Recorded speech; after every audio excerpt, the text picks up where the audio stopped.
evening, everyone. I am your host, Shaun Keenan. As always, I have my trusty sidekick, Stephen. It's the Comics to Movies and More show. We go live Sunday night at 10 p.m. each night.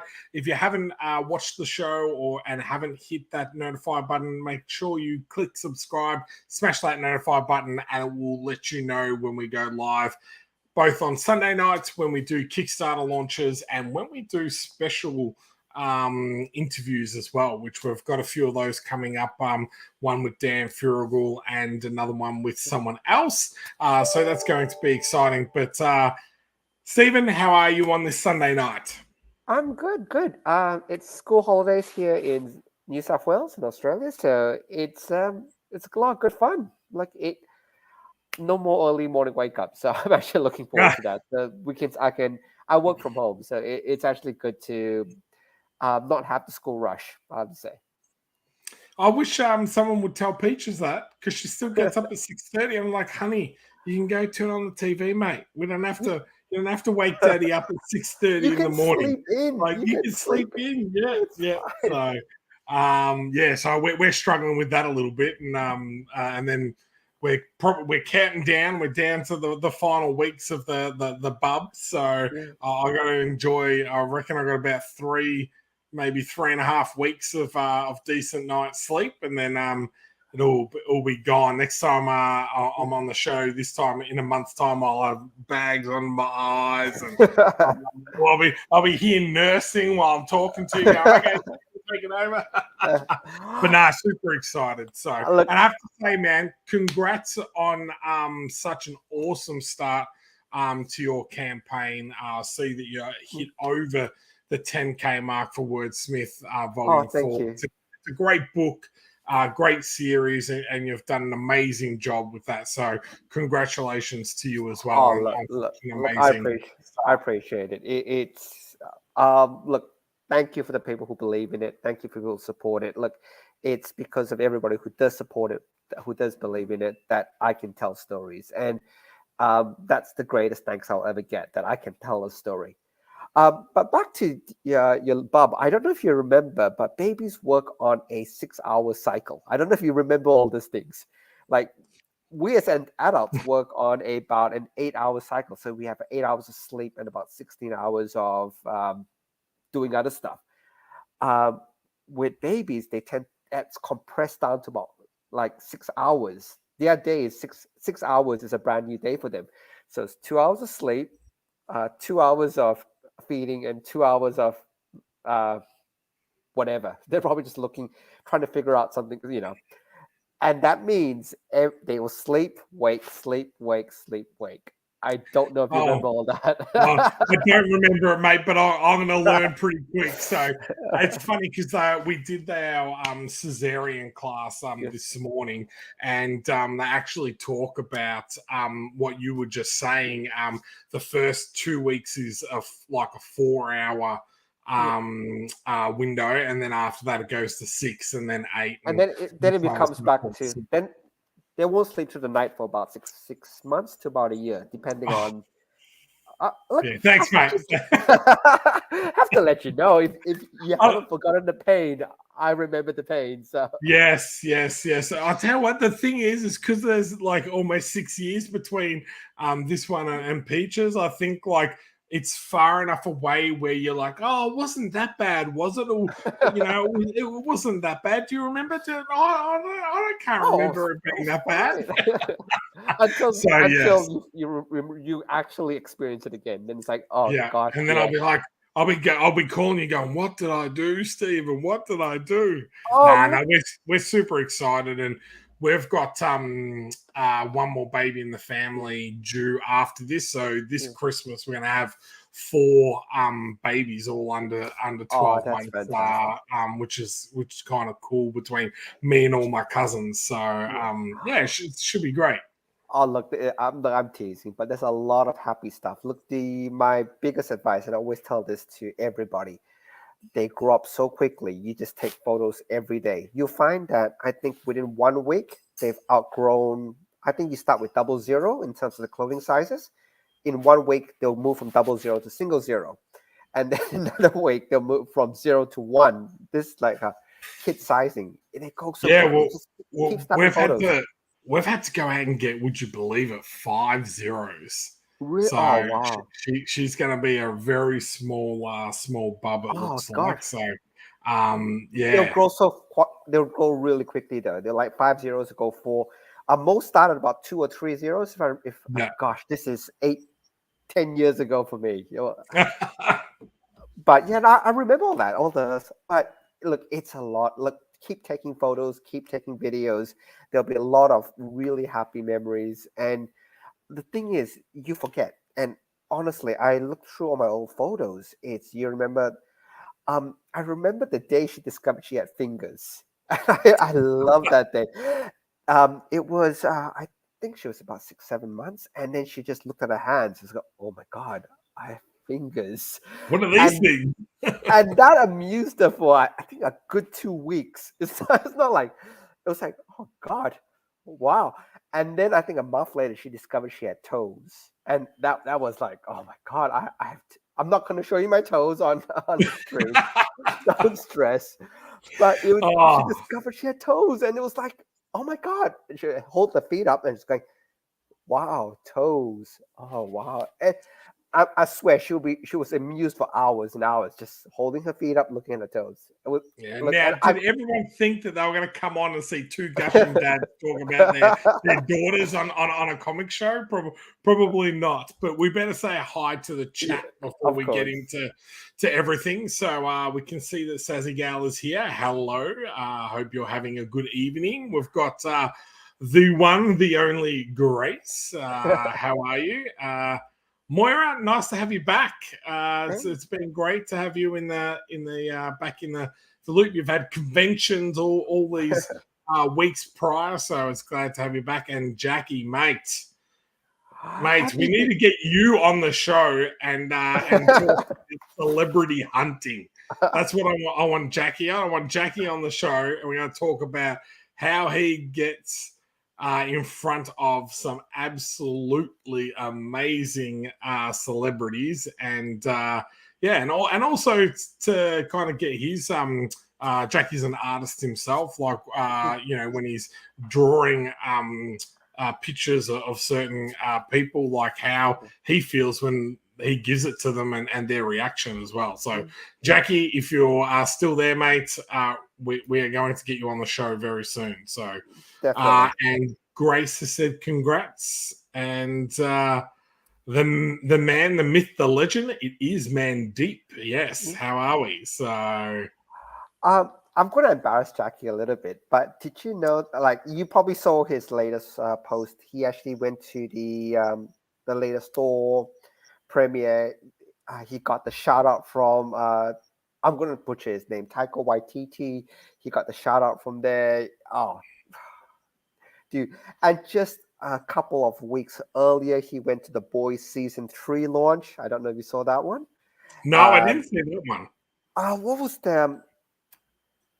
Not Simon Pegg. Who's the guy who's the Simon Pegg? Jack. I'll Google his name. The Boys. I've been holding off to watch The Boys because I absolutely love that series, and I really want to watch it all in one go. So every single time something comes up on my feed, I'm like, scroll past. Oh, I won't spoil it for you. Jack Quaid. Quaid. Yes. Wee Huey. I knew it was Jack something or other. It just Wee Huey. He met up with him. I think the only person that didn't come down was Starlight. I think all the other main cast members came down to Sydney. Yeah, of course. Sydney gets everything. You get all of the glitz and glamour and everything like that. Either you or the Gold Coast. Poor Melbourne, we get nothing.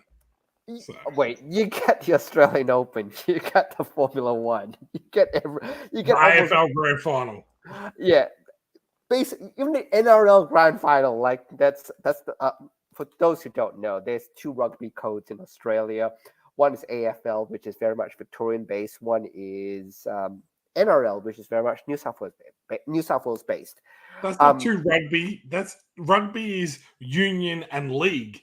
You're talking exactly. about football and men trying to shove and just put their heads up each other's butts. It's a scrum. More is that what it's called? But but you stole one of our grand finals, I remember. Like one of our State of Origins, which is basically the biggest event for the rugby league calendar. Victoria stole one of the. I was shocked. That was in Perth this year. Yeah, we missed out. It was in Perth this year. So, but you did steal one of them once.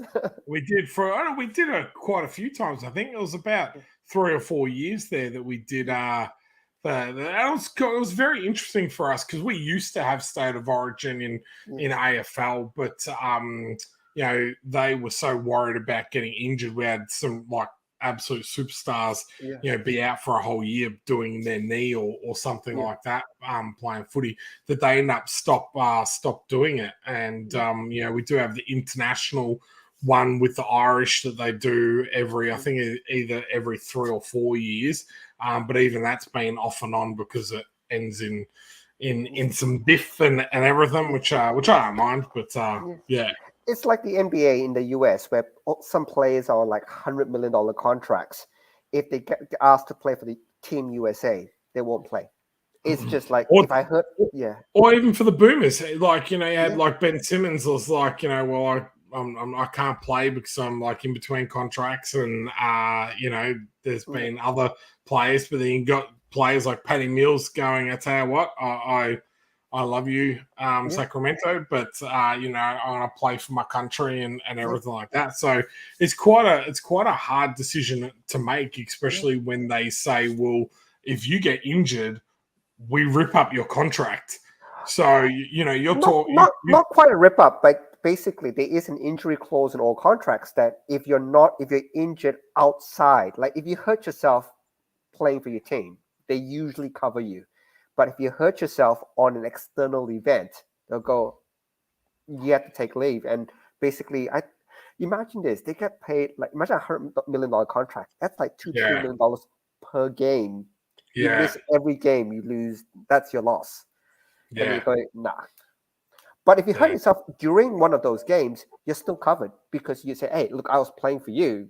I got hurt playing for you guys. Not my fault. Yeah. Yeah, but bring up Jackie's comment. Yeah, A-Train in the Deep with this. A-Train in the Deep. Yeah, I've heard a lot about this current season, but as I said, I won't spoil it. It is so good. But I have caught up this week. I watched the Umbrella Academy, which I thought was fantastic, literally except for the last 5 minutes. I'm not going to ruin it for everyone, but I was just like, oh, is that how you're going to end the season, really?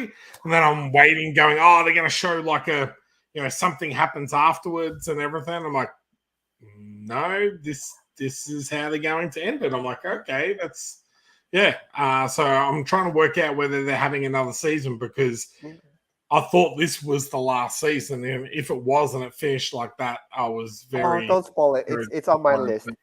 I did finish Obi-Wan.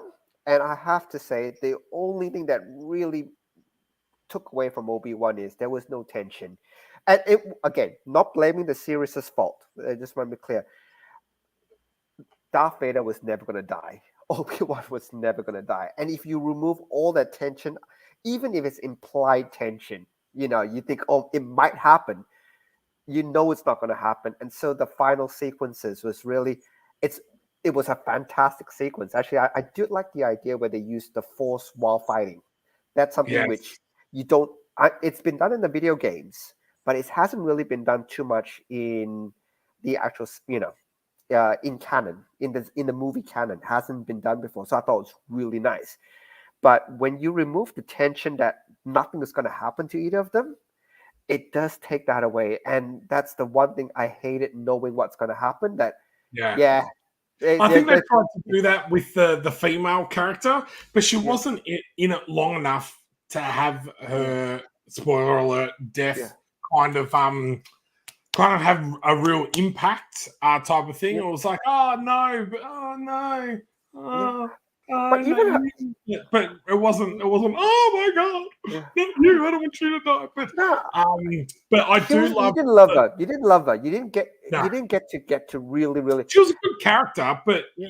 you need someone in there long enough to kind of really build that up. If that had happened in the last episode and she was in it that whole way, then maybe there might have been a little bit more to it. But and there was just one other part in that final part where there was like a little montage of Obi-Wan and what he was going through before he got force charged up. Yeah. And I thought that montage could have been a little bit longer. I was like, 2 or 3 things in that, type of thing. But that's really nitpicking.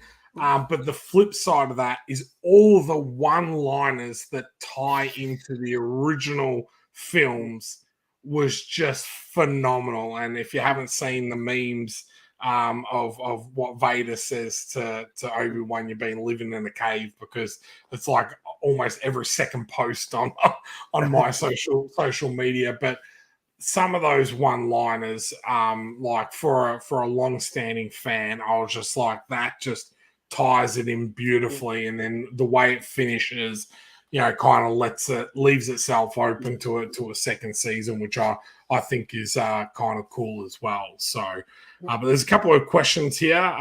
Grace, Jump to Mickey first, though. Like, we have to say hello to him. Oh, hey, Mickey, how you going, man?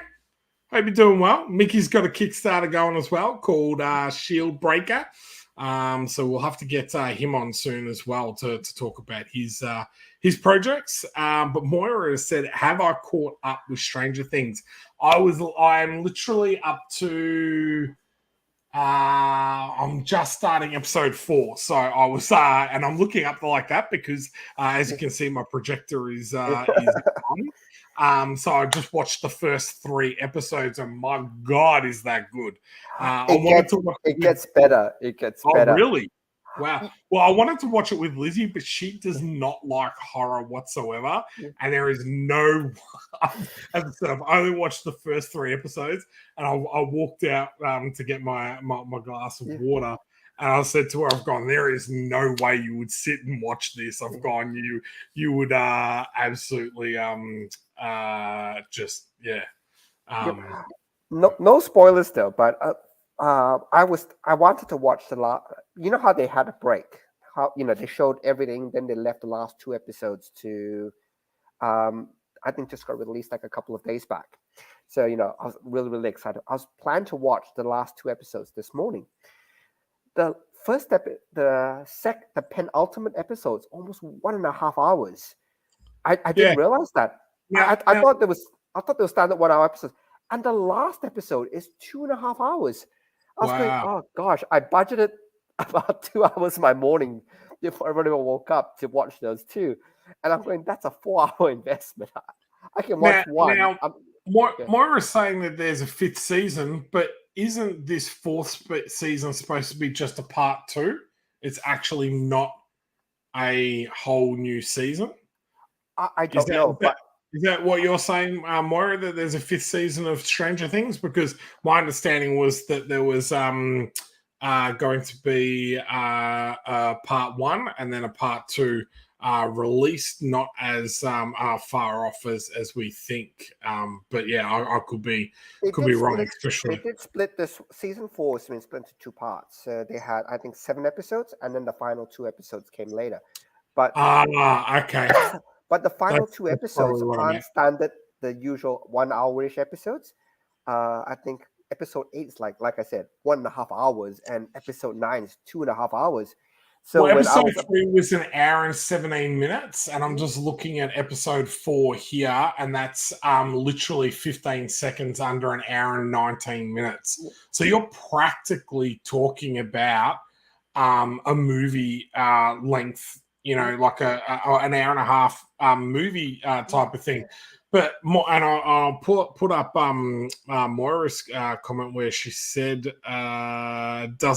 she's like I said, it doesn't seem like 2.5 hours. These episodes don't feel like an hour or over an hour. Like they're that engaging the whole way through, and the whole clock. Like, you know, I talk about my cinema system a bit on this show, but the clock through the speakers and everything, because it's Dolby Digital Surround, you can actually hear the pendulum. So it comes out of one speaker and then goes across to the other, and then goes across to the other as it's making the sound. So I sit in the middle, and I haven't shown everyone, but I have new snazzy cinema seats, which are very comfortable. So I tell you what, I'm gonna enjoy being home with the bub, and maybe catching up on a movie or two as well. So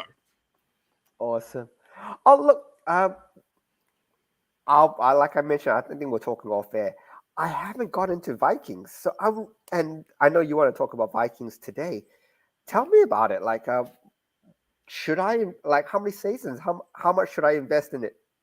So, if you don't know, there's two actual Vikings. So, we're going to talk about the original Vikings series, which centers around Ragnar Lothbrok. And the reason why I wanted to kind of talk about Vikings was one, you know, we'll talk about the 13th Labor in a little bit, but how I actually got into Vikings was when I was writing XCT. I was, basing my main character around Spartacus, but I was trying to think of other historical characters that I could bring into the mix, and Ragnar Lothbrok was one of the names that had come up. And I had kind of made him into this big hulking Viking. Mickey would be really upset. It's probably not Viking accurate whatsoever, but it was just my interpretation of it. And I was speaking to someone, and they're like, "Oh, there's already a show with Ragnar Lothbrok in it." And I was like, "Oh, really?" They're like, "Oh, yeah, this thing 1 or 2 seasons out, blah blah." And I was like, "Oh, okay, I'll have to check it out." And heard that it was an Australian actor as the lead, which is Travis Fimmel, and I got into it, and I just absolutely loved it. So I didn't know much about Norse mythology. I thought it was more of the funny talking Thor type Norse mythology. So to actually have like this, I'm going to say, Mickey's probably going to disagree with me, but like real feel to what a Viking would be. Get a little bit more of a glimpse into their culture, their history, all that type of stuff, and I just really engrossed myself in the story. So, having read the historical or Wikipedia stuff about Ragnar Lothbrok, I knew that he was not going to, make it to the end of the series, which kind of is the type of characters I like. Spartacus, if everyone doesn't know, he dies at the end I of think the series. Can spoil that now. That history has spoiled that one a long time ago. King Leonidas, I'm sorry, the 300, they all die, guys. So spoiler alert. So I don't know. I just kind of am very drawn to those type of characters that, put everything on the line and kind of go out swinging type of thing. And I've really enjoyed, writing and putting my own spin on these type of characters. But if you haven't watched any of this series, the first 3 seasons focus around Ragnar Lothbrok, and then the final 3 seasons feature more around his children, which is Bjorn Ironside, which is the character on the screen, and there's Ivar the Boneless, and several other ones of his sons, and how they are trying to kind of come out from behind his shadow to be their own men and create their own legacy and everything like that. So I've really loved it. I think the storytelling is fantastic. They use time jumps really well in this series. So even halfway through, I'm pretty sure I want to say it's almost halfway through the first season, they do a time jump, and it goes from Bjorn being like a 10 or 11-year-old kid to then being a teenager type of thing, like 18 or 19-year-old man type of thing. So they do that really good, which I think is fantastic, because sometimes I feel like with series they kind of just drag it out where you know where they want, especially with a historic story where you're like, okay, we know this is going to happen and this is going to happen. Are you going to just pad out like the years in between, or are you going to just really jump into the action parts? And that's what they do. The battle scenes are really phenomenal. The actors are great. Gives you a real good respect on how they treated women. Which I found fascinating. The Vikings culture, women were able to divorce their husbands if they didn't please them in bed, or were not able to provide for them. They were able to have standing in both military and in power, which is not really heard of in the Western cultures. It was more of the men held those positions of power. So all that type of stuff really intrigues me as well. So I don't know. Did I convince you? Is that? Oh, look, I am looking forward to it. And I've got a couple of there's one series I'm actually really glad I never got into, which is Lost. So, because the way I've heard it ended was I watched a couple of episodes, but I never really binge watched a whole lot. Is this one really? How many seasons am I missing? So there's only 6 seasons in total, and then there's I think Mandeep had just said that the first Viking series only had 5 episodes. So, and I think the maximum, season either 2 or 3 had 13. So there's not a huge amount of episodes, and they're not an hour and a half or anything that long. They might reach about 50 minutes to an hour at most. It's definitely bingeable in regards to watching a lot of it back to back fairly quickly type of thing. So and then they've got one new season called Vikings Valhalla, and that kind of jumps 200 years ahead, and is kind of like based around a whole different a group of Vikings and everything. So during Ragnar Lothbrok ones, there's Iceland hasn't been found, and a few other places hadn't been found. So that kind of gets brought up in the first kind of series, and then the second one kind of expands on that, which is really good. So awesome. Look, if Mandeep's watching it, and I'm happy to keep up with you, Mandeep. So if Mandeep, if you've just started, maybe I'll start too, then we can talk about it. Yeah, I like Mandeep just said he's just reread all the XCT books. Well, Mandeep, talking about XCT, we've got the great Stephen here lettering the remastered XCT book, Most Wanted. So that will be the next thing that launches on to Kickstarter. And just if people have been wondering what has been happening with XCT, we've had to go out and get another artist, unfortunately.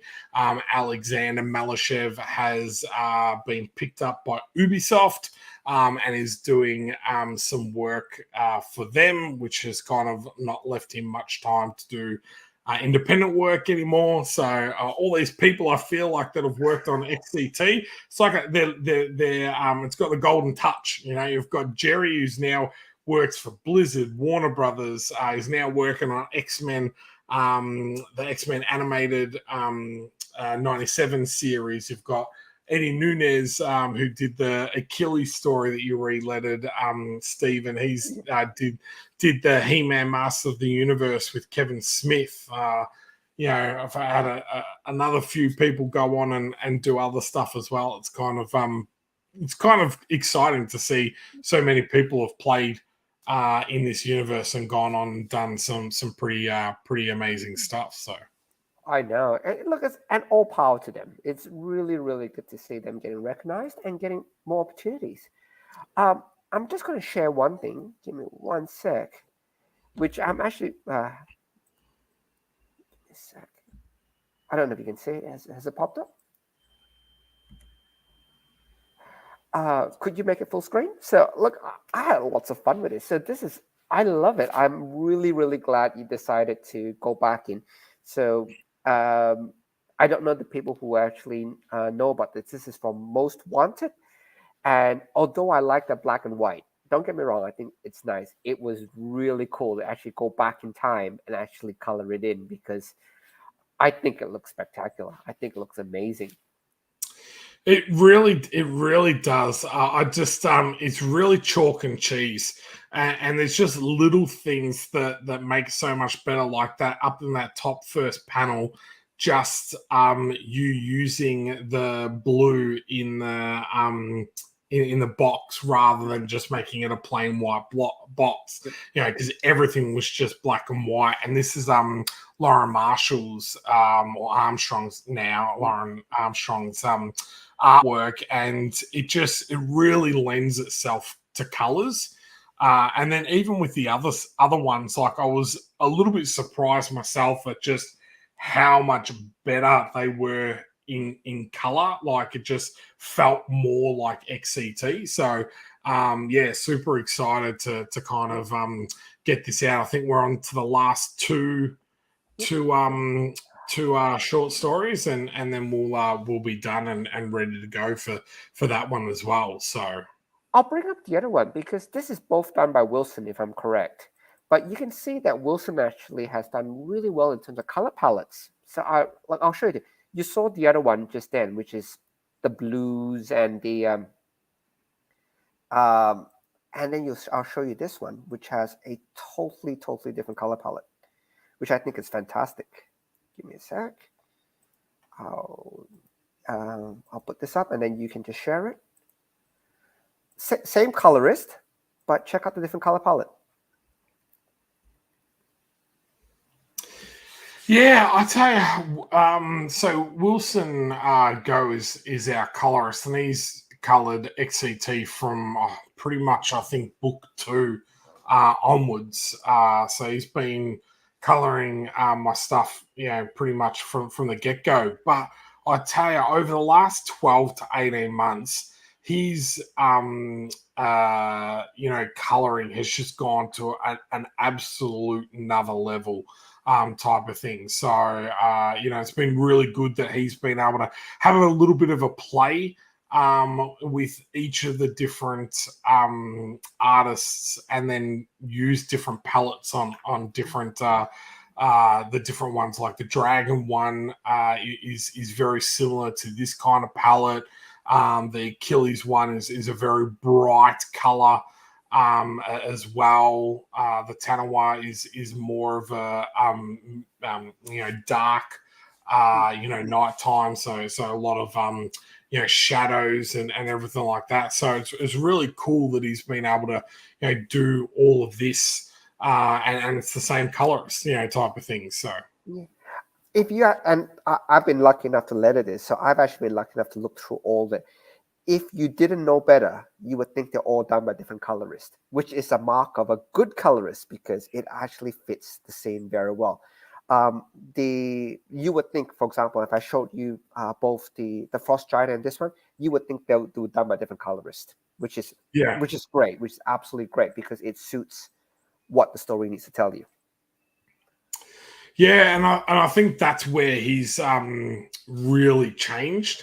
I think he kind of lent himself to a very similar palette all the time. So, like, whenever anything came back, it came back very similar to what he's done previously. Where now I don't know whether it's just he's more confident or, he's just more experienced, but he kind of like just has a little bit of fun with everything. That's what I feel like every single time I get something, I just feel like, he's had a little bit of fun. He's experimented sometimes. And, there's some things where I'm going, okay, I specifically need this color or something like that. But other than that, I kind of just let him go, let him have fun with it, and same like with the letters. Like, I didn't ask you to do the caption box blue or anything, but I just love like when you guys put your own little touch and flavor and flair to everything, because I think that's what makes it so much better.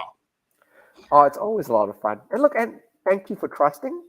Like, you can always ask us to change stuff, but really thank you for trusting, because it allows us that freedom to go, you know what, we can have a bit of fun with this. And knowing full well that you have feedback to come back and say, no, we need it this way, which is fine. But having that chance to go, let us experiment with this. It's good that you give us a little bit of creative control with it. Yeah.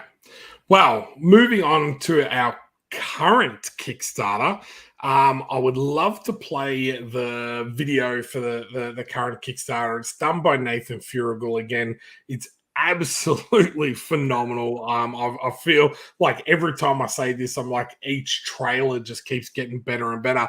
But I'd love to show everyone the trailer. I'll throw the link in the comments, and then we can take a look at the 13th flavor. Sounds good.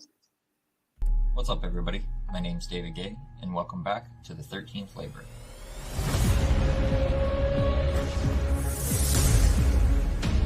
If you're new to the series, the 13th flavor is a fantasy sci-fi comic written by myself, illustrated by Arturo Mesa, and lettered by Tom Napolitano. It follows the journey of Greek demigod Hercules, who has been tasked with training his modern-day descendant Pippa for an upcoming intergalactic tournament of champions. Issue 3 drops our dysfunctional family of gods and mortals onto the homeworld of the Orbi Alliance, dueling species of aliens that are responsible for the intergalactic tournament that Pippa will be competing in. Along with the action of the looming tournament and dangerous history of its creation, Pippa and Hercules must delve into the ghosts of their fractured pasts in order to continue searching for ways to activate the power that Pippa will so desperately need to survive the first round of this deadly competition. With exclusive art rewards by Arturo, such as personalized sketches, variant covers, and full illustrations, now is the perfect time to join us on this mythic journey.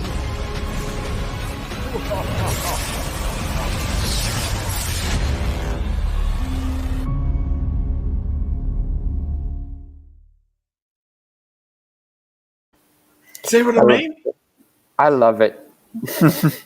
Oh, it's so good. Like every time I see one of these videos, I'm just like, man, like he gets just better and better and better. So, So at the moment, we are looking at raising $4,500.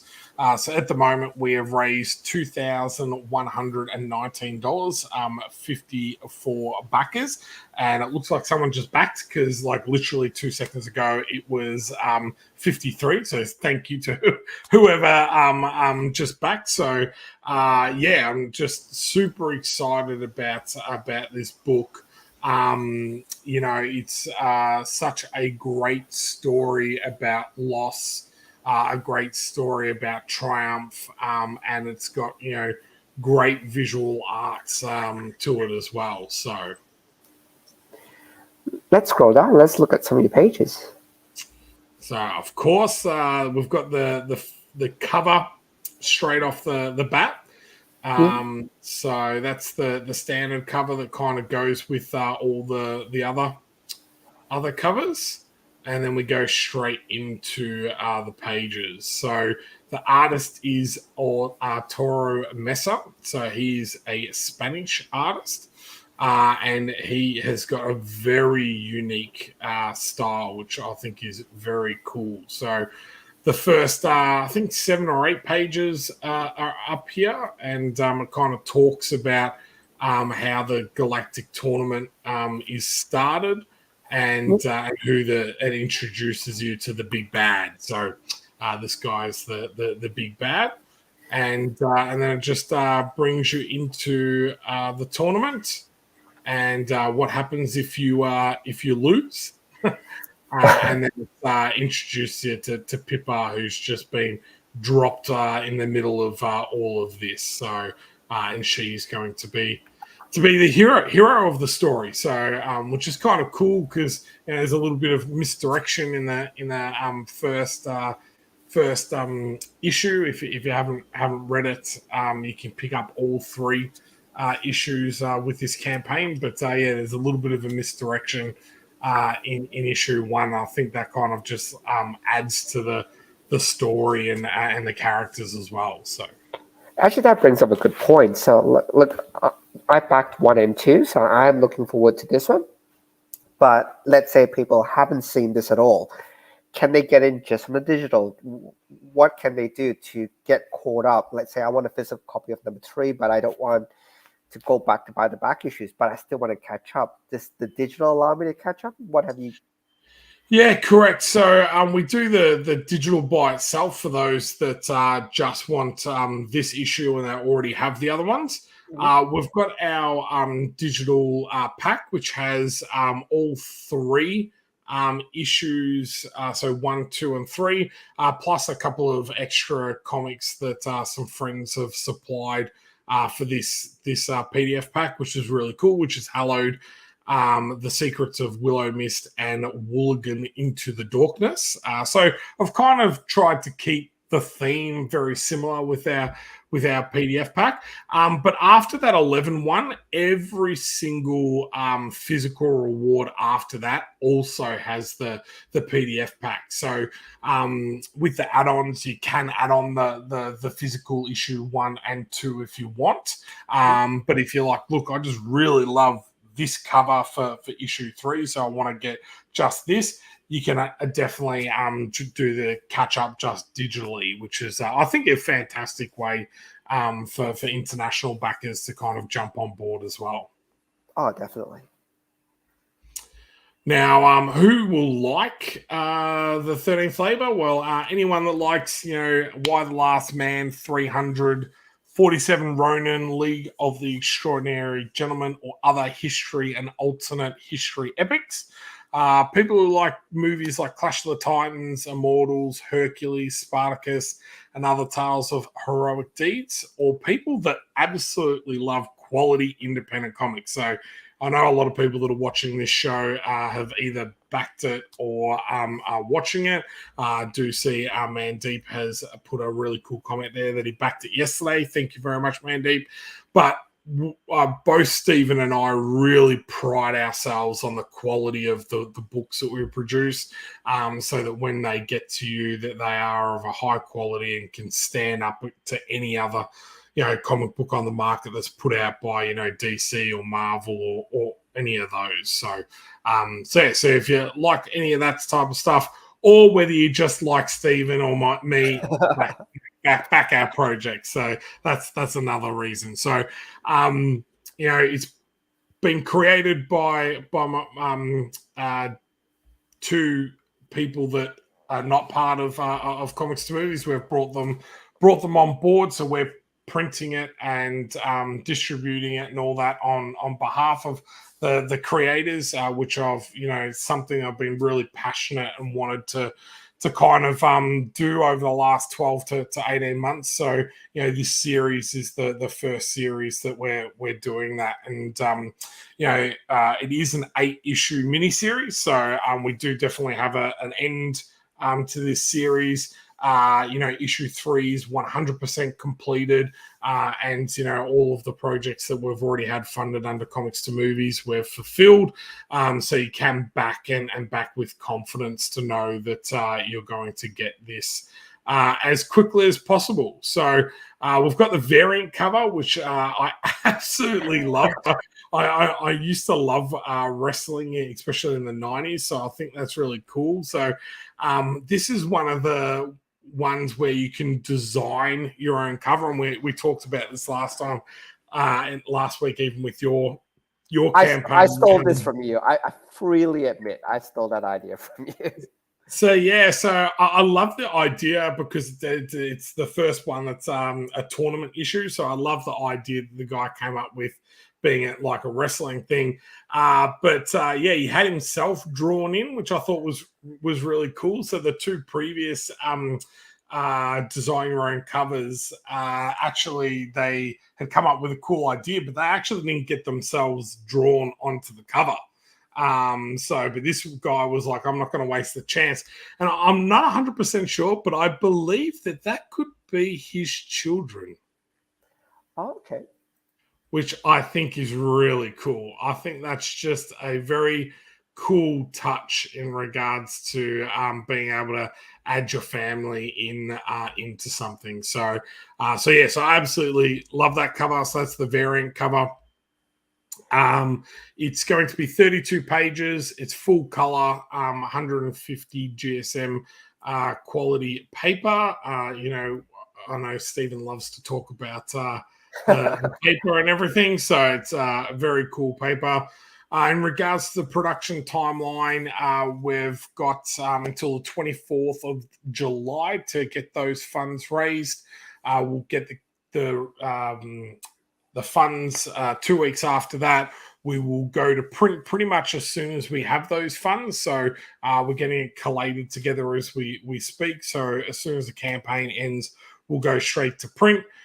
So we're looking at delivering to our Australian backers in early September, and then everyone else by the end of September. So this is quite a quick turnaround book.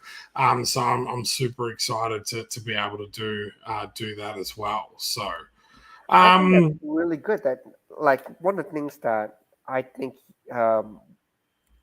at least for 13th Labor, it's been really good, is to see that really quick fulfillment, because there are times where a Kickstarter launches and they've only done 5 pages.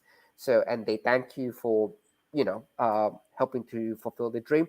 And then they come into the other 40, however many pages they promised. You have to wait.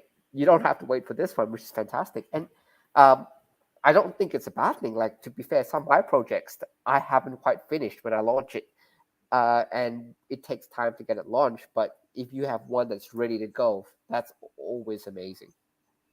Yeah, and I think the thing that we were really adamant about when we were going to produce someone else's work was that we wanted to make sure that it was completed.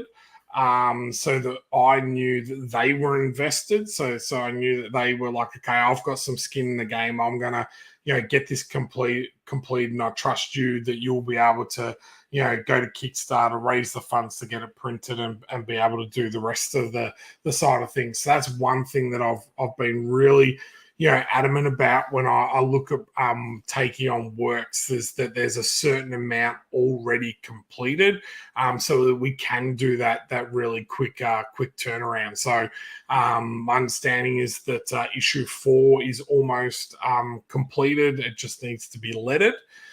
So art and colors has already been done, and after I finish this campaign, I'll check back to see whether they've begun on issue 5. So I'm just as much of a fan of this series as well. So I actually haven't seen past issue 4. So I'm kind of like, so have you finished issue 5? I want to see issue 5. Just, if you haven't, just send me the script. I can have a read. So because I would love to know what's going on as well. It might be a little bit too early, but and you don't have to answer this, by the way. You can plead the fifth on this one. But most people, if you have an 8-issue miniseries, will do a trade for volume 1 at the 4, and then a trade for volume 2 at the 8. So when volume 4 comes out, you could buy volume 4, or you could buy the trade. So you could, people who have been catching up 1, 2, 3, they might just want to get the volume 4, or they prefer to get the individual issues. But when you come to volume 4, you could buy the trade of the first 4 issues. Is that the plan at the 4 and the 8, or? Yeah, definitely. This one, yeah. Definitely. So I don't know whether we're going to do the issue 4 or just go straight into a trade for issue 4. So that's the the one thing that I have to kind of discuss with David and Arturo to see what they kind of want. I feel like maybe going to the trade is a good idea because as we go through the rewards, you'll see that we've got I really liked we've done the 3 connecting covers. So the final connecting cover is on this one. So I kind of like the idea of maybe, not doing an issue 4 and going straight to a trade. But then at the same time, I'm like, I think you need the issue though for the people who have guys like me who have the 1, 2, and the 3 when when I think those people would feel cheated. So that's where I'm but like, okay. But you could do both. That's the thing. You could do, hey, look, you can buy just the 1 issue, or if you've never come to the series, you can come and buy the trade as well. I think you could do that in the 1 campaign. You could split it. You could have it in 2 separate campaigns. Yeah, I think I'd have to do it in 2. I don't think I could do it in the 1 campaign. Oh God, that would just be hell trying to work out all the costs. The rewards, all the reward structure. You would have 50 rewards by the end of it. Trade with this, issue with this. Yeah. And it's been cool that we've had such an amazing, community around this book as well. It's been quite well received. Everyone seems to really like Arturo's, art style, and it's been quite a popular one when I've actually done conventions and everything like that. So it kind of hits all of my target markets. I feel like it's a really strong story. There's some really great characters, and it's probably my first more all ages type book, type of thing. So it's not as brutal as all the other stuff that I tend to put out. So but yeah, in regards to the rewards, they start off at the digital $7 and $11 for the PDF pack.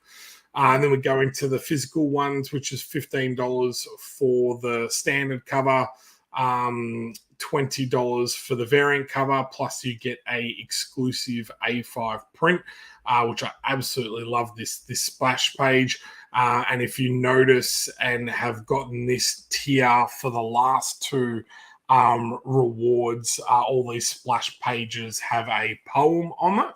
And if you read it from issue 1 to 4, it has a poem throughout the 4. So, which is something that I haven't told anyone before, but I think it's quite a clever way to kind of do a book and everything like that. So then we've done our Virgin cover, which is kind of cool. This is the first series that I've ever done something like that on, which I absolutely love. That's been really popular. And then this is the connecting cover. So absolutely love this. So the first one was the Zeus cover, which was in blue pencils. Then you've got the Hercules cover, which is in pencil and ink. And then you've got this one, which is colors. And when you join all 3 together, they make one big image, which is really cool. So on top of that, you get 2 limited edition prints for that and the PDF pack. And then it's just kind of builds from there. So we've got it's all about the cover. So the people that like to get both variants. We've got the T-shirt, which I feel this deal is probably the best deal out of the lot. It kind of gives you all 3 books plus a T-shirt for $85. I reckon that's pretty much a steal. For those people who want to catch up physically, we've got every cover available in one collection, plus a bunch of limited edition prints and the PDF pack. And then we go into the retailer award for any retailers. We've got an original art one, so you can see some of the really cool designs that Arturo has done. So you get an A5 original sketch done by him. This one's been really popular. I think we've gotten 2 or 3 backers on this one already, and I think Moira just mentioned she was one of those. So yeah, so we've got 3. So we've only got 2 left of this one. But this is that draw-in cover where we'll draw you in on the cover. So you have up to 5 people on the one cover, but last time Moira was the only person that had pledged at that level, so she got front and center, only person on this cover. But I think that's kind of cool. So you don't so have that picture that you could show off before that's the picture, isn't it? That's that one. So yeah. So if I zoom it in a little bit more, that's her. That's so cool. So yes, that's her there. So which is very cool.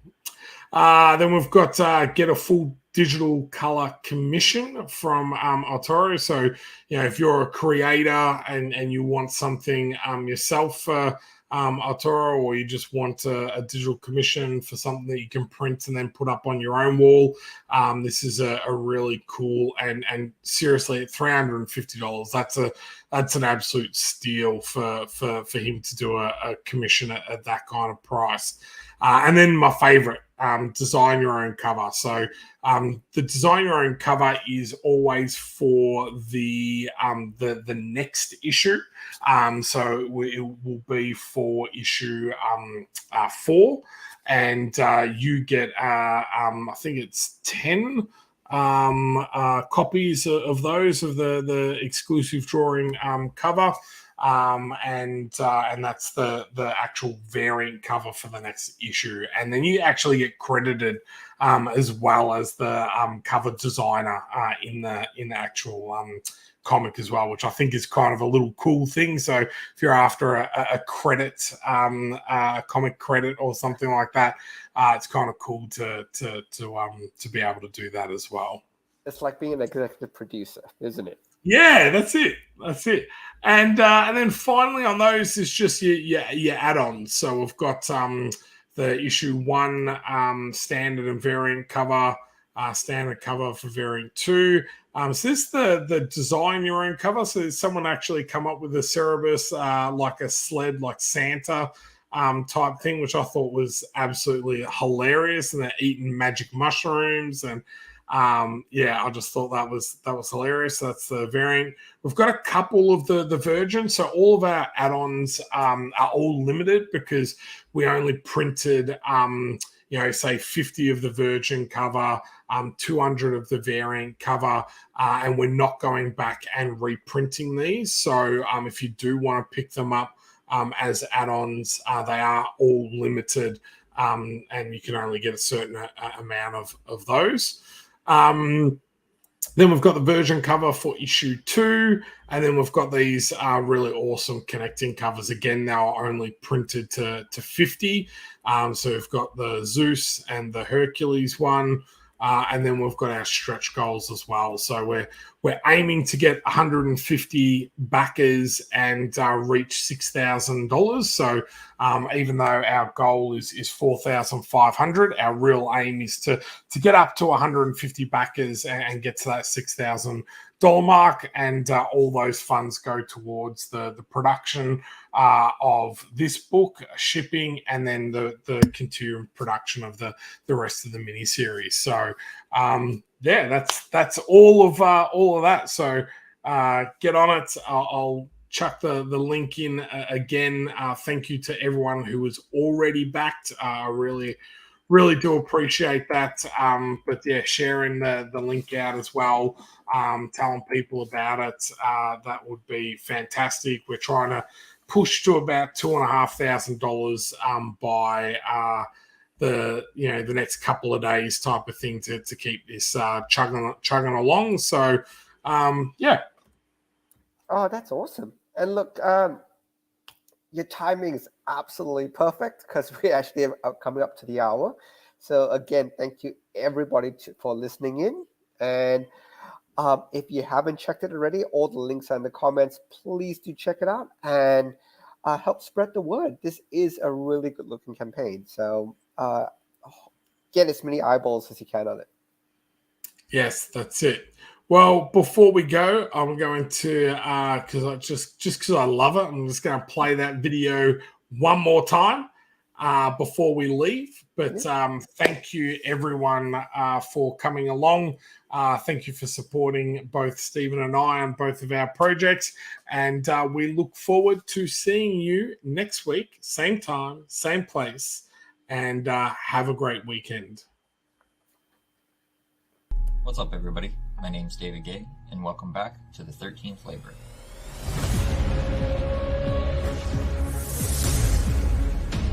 If you're new to the series, The 13th Flavor is a fantasy sci-fi comic written by myself, illustrated by Arturo Mesa, and lettered by Tom Napolitano. It follows the journey of Greek demigod Hercules, who has been tasked with training his modern-day descendant Pippa for an upcoming intergalactic tournament of champions. Issue 3 drops our dysfunctional family of gods and mortals onto the homeworld of the Orbi Alliance, dueling species of aliens that are responsible for the intergalactic tournament that Pippa will be competing in. Along with the action of the looming tournament, and dangerous history of its creation, Pippa and Hercules must delve into the ghosts of their fractured pasts in order to continue searching for ways to activate the power that Pippa will so desperately need to survive the first round of this deadly competition. With exclusive art rewards by Arturo, such as personalized sketches, variant covers, and full illustrations, now is the perfect time to join us on this mythic journey.